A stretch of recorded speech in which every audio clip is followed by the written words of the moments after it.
Kay karon nga takna, maghatag kita og tabang sa mga naglisod, no? Maghatag kita og 500 sa naglisod.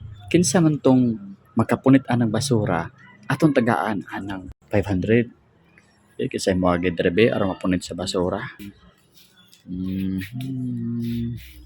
Oh, nakita niya. Oh, kilabian lang niya. Kilabian lang yung basura. Inibot na tao, okay? Uy, ipunit niya. Uy, dong! Dong! Palisa dong! Naman ya. Nako ihatag sa imo dong. Oh, Salamat gipunit mong basura. Ay, kay imo magipunit ang basura taga regalo. O nara, nara. Di na diya. Dawata. Papitan. Dawata. Ngayon ka nga mo dawat anak kay butan man ka. Gipunit ang basura. Aman ka padung day. Ay salamat ya ning kwarta ya. Moadto ko sa butika ya ba magpalay og tambal sa mama. Uy, pulik tambal si mama nimo. Kaluoy ba di ay? Kani o taga ako regalo sa imo. Regalo ni ha.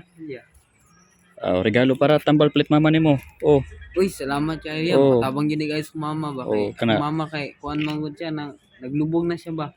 Hindi siya kabaklay. Mo ba? O gamitan na ha. Para na Sige, sa mama nimo. Oh. Salamat ya. Oh. Sige ka sa ako Wow! Maayo nga buhat, nakatabang sa tao. Apan, unsa kay ikaingon ni Kristo Jesus mahitungod ani? Ingon niya, busa sa maghatag kag limos, ayaw pagpatingog og trompeta sa atubangan mo.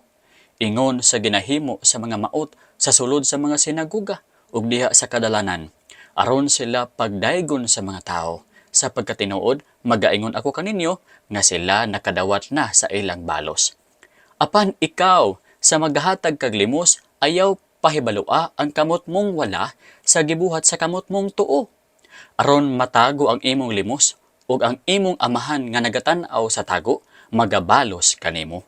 Uy, ang ikaingon ni Kristo sa ing ato nga klase nga paghatag, kanang naay kamera, ayaw pagpatingog og trompeta. Meaning, sa unang panahon, ayaw pahibalua ang mga tao nga naghatag ka. But now, high-tech na. Lahi na. Ginagamit na dili ang trompeta kundi ang bell na sa Facebook notification o sa YouTube notification. Ingon ni Kristo, ayaw awata ang mga maot. Maot dere dili mga maot og naong kundi mga hipokrito. Kining hipokrito dere ang meaning ani usa kini siya ka pagpangilad sa kaugalingon ug sa uban nga tao nga pagpatuo nga ikaw nagabuhat sa insakto nga purpose pero di ay lahi nga purpose, dili gid sa pagtabang sa uban, kundi aron sa pagpasikat sa kaugalingon. Kining mga maot, gahatag sila sa mga sinagoga. Unsa na sinagoga? Kanang sinagoga usa kana ka building sa ilahang worship ug sa instruction pagtudlo sa pulong sa Ginoo sa mga Hudyo. Daghang tawo diani. Kining mga maot gahatag gid sila direng dapita, dili sa secret. Pagkatapos gahatag pud kini sila sa kadalanan, diin daghang tawo nga moagi ug makakita kanila. Ingon ni Kristo, ayaw kini sila awata. Nganuman, once nga mohatag ka sa public, kanang imo gyud gipakita sa mga tao nga nagahatag ka, nakadawat na ka sa imong reward, wala na kay balos gikan sa Ginoo. Uso kay karong panahon na ang paghatag diha sa Facebook, diha sa YouTube, nagi kamera gyud. Ipakita gid pag-ayo gid ang ilang gihatag. Unsay purpose daw? To inspire people. Mga igsoon, nasayad ba kamo?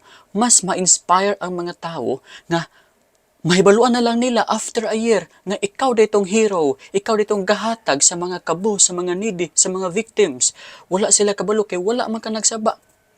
Ayha na lang nila nahibaluan nga katong imong gipangtagaan ng bandilyo sa imong maayong buhat 1 year ago. Magkaingon ang mga tao, buutan man di ay kaini siya. Dili siya pasikaton, dili siya hilig magbandilyo sa iyahang maayong buhat. Hilom lang siya. Ang naa sa iya pagtabang lang gyud, kinasing-kasing gyud ang iyahang gibuhat. Abi ninyo walay sekreto nga matago, bisan pag moingon ka sa imong gipangtagaan, ayaw biya pagsabahan nga nanghatag o kanimo, pero kana sila sa dako nilang kalipay nga nahimo kang blessing sa ilang life, mosulti gid na sila sa uban nga ikaw ang usa sa nakabag-o sa ilahang kinabuhi.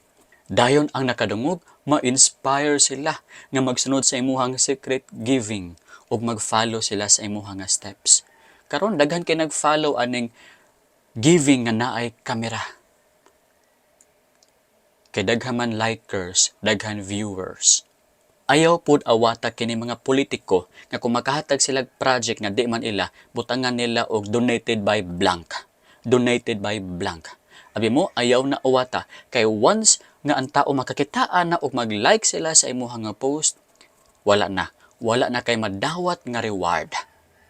Wala na reward gikan sa langit. Mauna kadto ang imong reward. Note, people can live without the gifts of the hypocrites. Mabuhi ang mga tao bisan pag wala ang mga gasa sa mga maot. Ang Ginoo naauban kanila para mag-atiman kanila.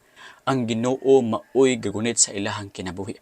Ang Ginoo nga dili gusto og hipokrito nga paghatag. Daw bikin hilak man sila sa paghatag nako sa ilaha. Abi mo, pwede sila nga muhila kung ikaw muhatag kanila. Pero ang ilahang mga luha wala nag-validate sa imuhang paghatag nga insakto kato. Pwede man gani makapahilak ang usa ka limbungan nga lalaki sa usa ka babae pinaagi sa paghatag og bulak og chocolate. Pero wala kabalo ang babae nga ang lalaki naa di ay mas dako nga tuyo gikan sa babae nga mas dako pagbili kaysa gihatag niya nga chocolate ug bulak.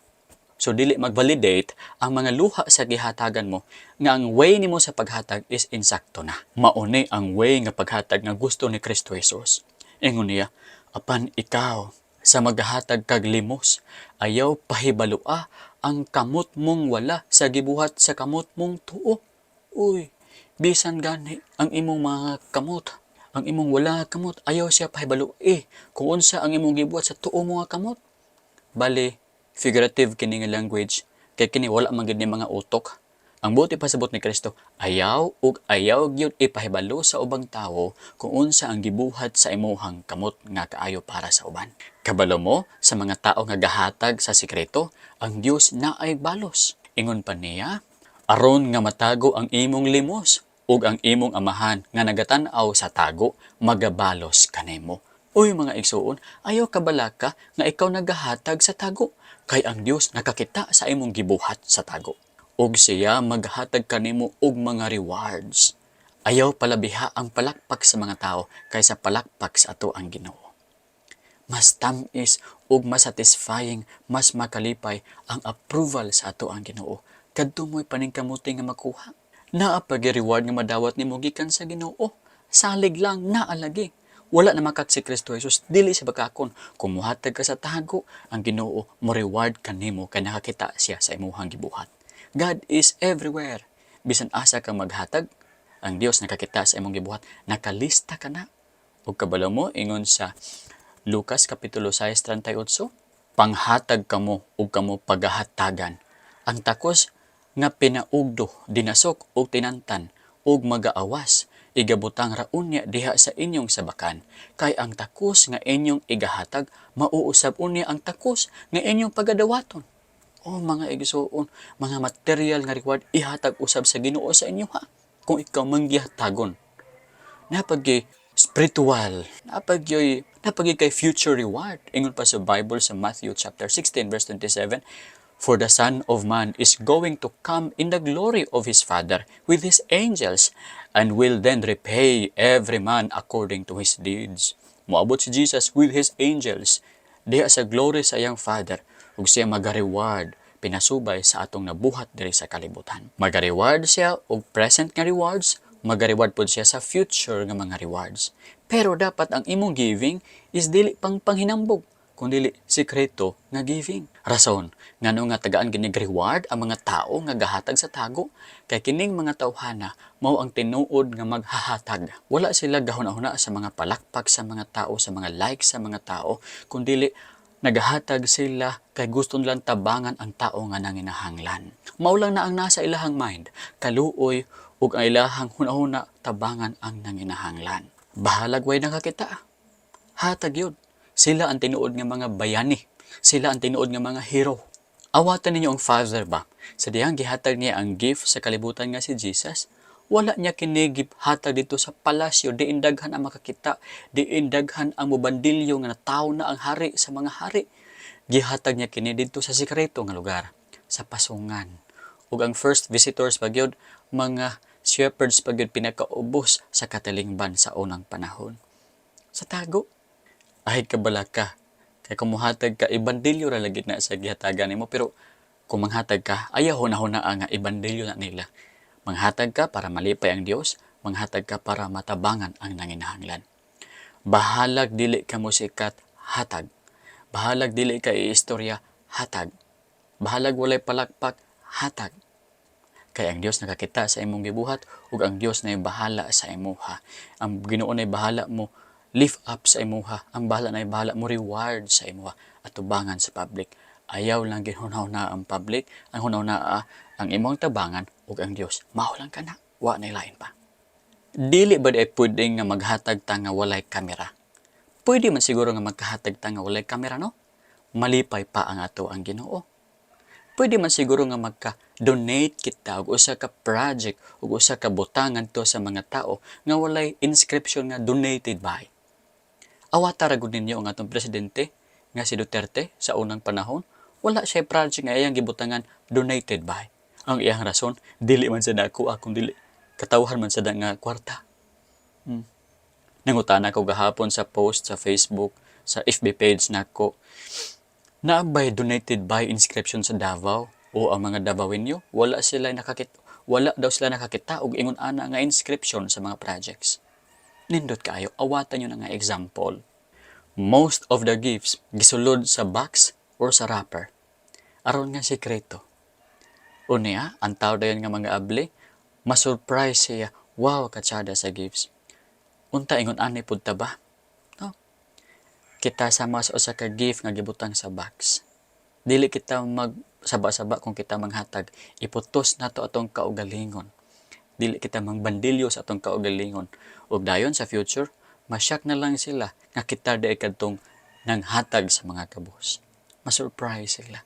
Abi nila glaugan ta, manggihatagon man diay. Og himayaon nila ang Ginoo, i-follow nila atong steps. Kinasingkasing nga paghatag, dili hinambog nga paghatag, dili pasikat nga paghatag. Huna-una kini, pag maghatag ka, to God be the glory.